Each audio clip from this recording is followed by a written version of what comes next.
Le DAF Fresh Morning, c'est 104.5 tonnes de bonne humeur. Tous les matins sur Urban FM. Urban FM, la meilleure radio de la capitale. Sur les 104.5 Urban FM, la station urbaine, on est avec Bête 241. Elvis, bonjour. Bonjour Dafresh, bonjour René Rude, bonjour Elvis. Fallon, bonjour tous les auditeurs qui nous écoutent ce matin, chers auditeurs. Aujourd'hui, on va vous parler du jeu concours spécial amené par le Voucher. Vous devez déjà savoir que le Voucher est la solution supplémentaire qui vous permet de recharger votre compte.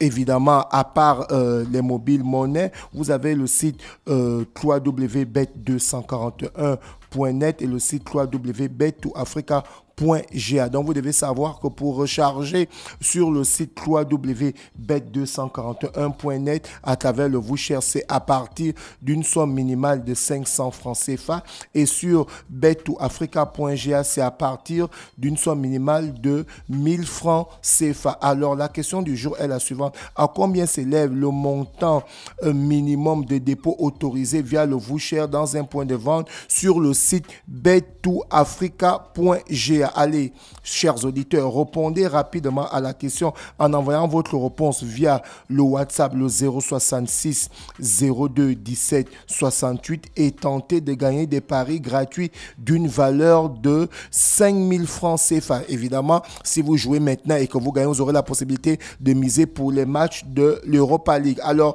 ces paris gratuits peuvent vous permettre de gagner de l'argent et évidemment, si vous n'avez pas de compte Bet241 ou bien le compte Bet2Africa, un agent de Bet241 se fera le plaisir de vous ouvrir votre compte Bet2Africa.ga parce que la question du jour, c'est sur Bet2Africa.ga. On vous demande quel est le montant minimum autorisé sur ce site. On va aller dans le sport. Cette fois-ci, on va directement rentrer dans la Ligue des Champions. Nous avons eu les matchs mardi et mercredi. Nous avons eu les matchs le mardi 9 et le mercredi 10. Pour ceux qui ont suivi des matchs, c'était vraiment ce qu'on appelle le haut niveau d'Afrique. C'est ça la Champions League, comme disait Yayavic. On a eu 4 belles rencontres. On avait la première rencontre qui opposait Arsenal qui a terminé deuxième du championnat d'Angleterre l'année dernière et le Bayern de Munich qui avait terminé vainqueur. Et bien ces deux équipes se sont soldées 2 buts partout. C'était un très bon match prolifique. Et de l'autre côté, on a eu le choc, comme on l'avait annoncé, les 2 derniers vainqueurs. Quel choc! C'était le choc d'Afrique. Les 2 derniers vainqueurs. Manchester City que le Real a souvent habitué de battre. Non, ce sont les deux derniers vainqueurs de la Ligue des Champions en fait. Est-ce que tu comprends? C'est-à-dire en 2022, celui qui est sorti vainqueur de cette double confrontation avait remporté la Ligue des Champions, c'était le Real de Madrid. Et en 2023, celui qui avait remporté évidemment, qui était sorti vainqueur de cette double rencontre, avait remporté la Ligue des Champions 2023. Donc là, on se retrouve encore dans une situation où ces deux équipes, pour la 3e année consécutive, se retrouvent encore à une situation d'élimination directe. Là, on a 2 matchs en aller et retour. Donc, il n'y a plus le point. Il y a plus le point à l'étranger. Non, il n'y a plus le truc. Non, je te battais 3-2 chez toi et toi, tu venais gagner 2-1 chez moi. Toi, tu passes. Non. Là, on est dans une configuration. On considère que c'est 0-0. On considère que c'est 0-0. Pour le Real et pour City. Et pour City. C'est lui qui gagne le prochain match. C'est lui qui part. C'est lui qui part directement. Donc là, c'est coup pour coup. Donc, pour ceux qui ont regardé le match, il n'y a plus le point qui compte double. Non, il n'y a plus ça. Donc, du coup, pour cette rencontre, vous avez vu que le match a terminé 3-3. C'était un match très prolifique. Foden a terminé homme du match, mais de l'autre côté, les joueurs du Real de Madrid ont répondu présent. Ouais. On a notamment vu Vinicius et on a vu l'égalisation du... Je trouve qu'il était un peu perdu, Vinicius. Non, il n'était pas perdu. C'est lui qui donne la pichenette de la reprise de volée d'Afrique. Tu ne peux pas dire qu'il était perdu. Non, je voulais parler de Bellingham. Non, Bellingham n'était pas perdu. Tu sais que... Bellingham n'était pas... Non, il n'était pas perdu. Tu sais que dans ce type de rencontre, le meilleur joueur a toujours une prise à 2 ou une prise à 3. Est-ce que tu comprends? Donc, qu'est-ce que le coach fait? Il sait qu'il y aura prise à 2 ou prise à 3 sur le meilleur joueur. Donc, qu'est-ce que le coach dit? Le coach dit aux autres joueurs que lorsqu'il y aura prise à 2 sur lui, et vous devez créer des espaces pour vous permettre évidemment d'avoir le ballon. Donc lorsque ce joueur est intelligent, qu'est-ce qu'il fait? Au lieu qu'il force comme ce qu'on a vu Mbappé faire hier, parce que Mbappé était complètement perdu, mais il a continué à forcer. Entre-temps, pour ceux qui ont regardé le match du Paris Saint-Germain, Dembélé était en super forme. Donc de Mbappé aurait tout simplement dû se mettre au service du collectif, mais il a complètement forcé. Quand tu regardes le match du Real de Madrid, le 3-3 face à Manchester City, Bellingham a remarqué qu'il y avait beaucoup de joueurs sur lui. Alors ça a fait quoi? Ça a créé des espaces sur Rodrigo, sur Vinicius, et on a pu voir cette magnifique rencontre où les deux équipes ont terminé 3-3. Alors hier, on avait des rencontres suivantes. On avait le PSG qui recevait le Football Club de Barcelone, son meilleur ennemi. Je souligne que depuis l'ère Qatari, depuis 2011, le Paris Saint-Germain et le Football Club de Barcelone se rencontrent pour la 6e fois en Ligue des Champions sur 12 ans d'afresh. Donc, on va dire que c'est la meilleure rencontre de ces deux équipes, comme la rencontre entre le Real de Madrid et Manchester City, qui est en train de rentrer dans l'histoire parce que c'est la 3e année consécutive que ces équipes se retrouvent en match d'élimination directe. Et là, on a le Paris Saint-Germain qui recevait le Football Club de Barcelone, et Barcelone a créé la surprise parce que le Paris Saint-Germain... la surprise au foot, le PSG, c'est Non, le PSG a été annoncé favori de la rencontre. Favori de quoi? De la rencontre. Par rapport au bookmaker d'Afresh, par rapport au bookmaker, lorsque tu partais regarder la cote, est-ce que tu comprends un peu? Le PSG n'a jamais créé la sensation face au Barça. Le Barça a toujours appuyé le PSG. L'histoire de la remontada, c'était pas le Barça PSG. Oui, c'était c'était en 2017. Mais en 2021, le PSG avait éliminé Barcelone. Le PSG avait éliminé Barcelone. Ils avaient gagné 4-1 à Santiago Bernabéu. Et le match retour, ils avaient fait 1-1. Comment ça à Santiago Bernabéu? Au Nou Camp, autant pour moi. Des problèmes. Non, au Nou Camp. Non, en fait, les deux dernières rencontres de ces deux équipes, c'était le quart de finale de la Ligue des Champions. C'était un hasard, c'était un coup de chance. C'est bon. C'était pas un coup de chance. Si on fait les statistiques entre la rencontre PSG-Barça. Non, c'est Barcelone qui domine. Alors. Ça, c'est clair. Ça, tu as complètement raison. Donc, cette équipe parisienne qui n'a pas pu créer la surprise, qui a perdu face à Barcelone 3-2. Et de l'autre côté, on avait l'Atlético de Madrid qui recevait le Borussia Dortmund, et c'est l'Atlético de Madrid qui a remporté le match 2-1. Donc là... il s'appelle comment? Griezmann. Il est toujours Atlético. Il est toujours à l'Atlético de Madrid. À un moment, il était au Barça. Il était au Barça, mais ça n'avait pas marché. Donc, il est retourné. On lui a fait le baraque. Non, bon, ça n'avait pas marché.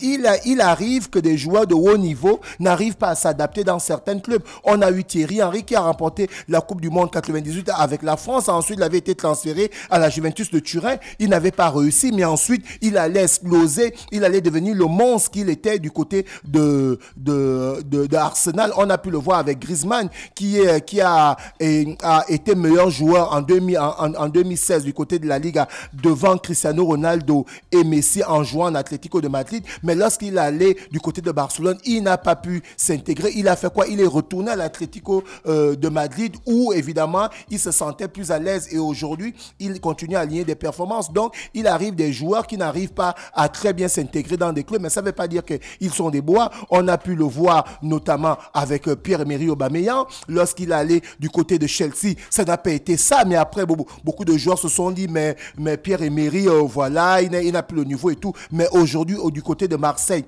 il a 12 buts en championnat et il a pratiquement, je pense, 6 ou 7 buts en Europa League, et lui-même il a dit personne ne nous voyait arriver en quart de finale de l'Europa League avec Marseille. Aujourd'hui nous sommes en quart de finale. Donc il arrive parfois que des joueurs n'arrivent pas à s'adapter dans certains clubs. Marseille est en quart de finale. Marseille est en quart de finale. J'y arrive d'Afresh. Donc là je sortais les résultats pour les quarts de finale de la Ligue des Champions, et là on va aller dans les rencontres des quarts de finale de l'Europa League. Aujourd'hui à partir de 20h, on a le Bayern Leverkusen qui va recevoir West Ham. Ensuite, toujours à partir de 20h, on a le Grand Milan AC qui va rencontrer l'AS Roma. Donc là c'est un derby italien, et toujours pour ces quarts de finale, on a le Benfica qui sera opposé à Marseille. Et d'Afresh, pour la petite histoire, du côté du Benfica, il y a ton joueur Angel Di Maria. Est-ce que tu comprends? Ah ouais, Di Maria. Di Maria, ouais, il est reparti du côté du Benfica. Donc, ils vont recevoir l'Olympique de Marseille. Le Benfica, c'est un club de Portugal, non? Oui, bien sûr. Benfica de Lisbonne. Bien sûr. Et la dernière rencontre de ces quarts de finale de l'Europa League, Liverpool va recevoir l'Atlanta de Bergame. Donc, voici les tableaux des quarts de finale de l'Europa League. On va terminer cette note de sport rapidement pour pour parler de ce que a sorti, il y a l'intelligence artificielle, ça a été relayé sur le meilleur du football, qui nous a sorti les prochains vainqueurs de la Ligue des Champions de 2024 jusqu'en 2103 d'Afresh. C'est une comment ça s'appelle? Intelligence artificielle. Une intelligence artificielle qui a fait ce travail. Par exemple, une IA, si tu veux, tu dis une IA. Ok. Et par exemple, pour cette année 2024, l'intelligence artificielle nous dit que c'est Barcelone qui sera champion. Gang, gang, gang. Si ça se passe comme le pasteur qui avait dit du côté de la Côte d'Ivoire. Non, l'intelligence artificielle ne fait pas on appelle ça comment, des prophéties ou bien des prédictions.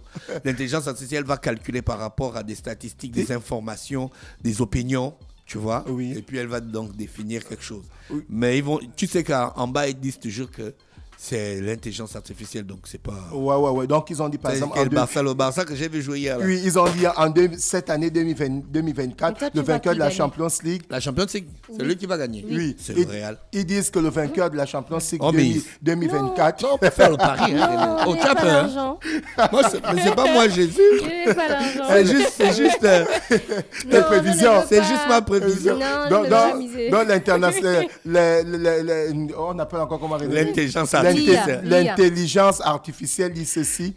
2024, le vainqueur de la Champions League, c'est le Football Club de Barcelone. En 2025, c'est Liverpool. En 2026, c'est le Bayern.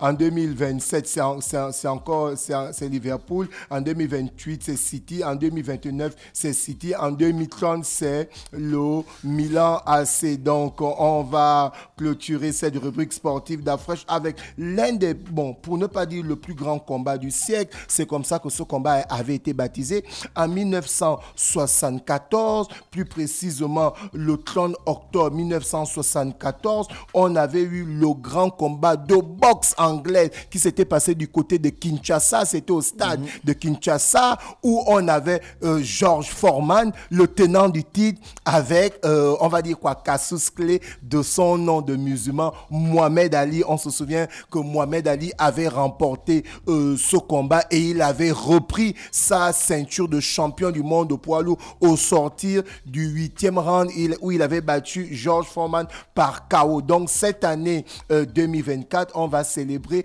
les 50 ans de ce grand combat qui est appelé le plus grand combat de boxe de tous les temps. On va revenir sur le sponsor, chers auditeurs. Comme je vous disais tantôt, vous avez la question du jeu concours. Vous devez déjà savoir que le voucher est la solution supplémentaire qui vous permet de recharger votre compte en plus des mobiles monnaie sur bet241.net ou sur bet2africa.ga. Alors, vous devez savoir que le montant minimum autorisé pour recharger sur le voucher son compte bet241.net, c'est à partir de 500 francs CFA, et son compte Bet2Africa, la somme minimale, c'est à partir de 1000 francs. Alors, la question du jeu concours est la suivante. À combien s'élève le montant minimum de dépôt autorisé via le voucher dans un point de vente pour le site bet2africa.ga? Donc, répondez rapidement à la question en envoyant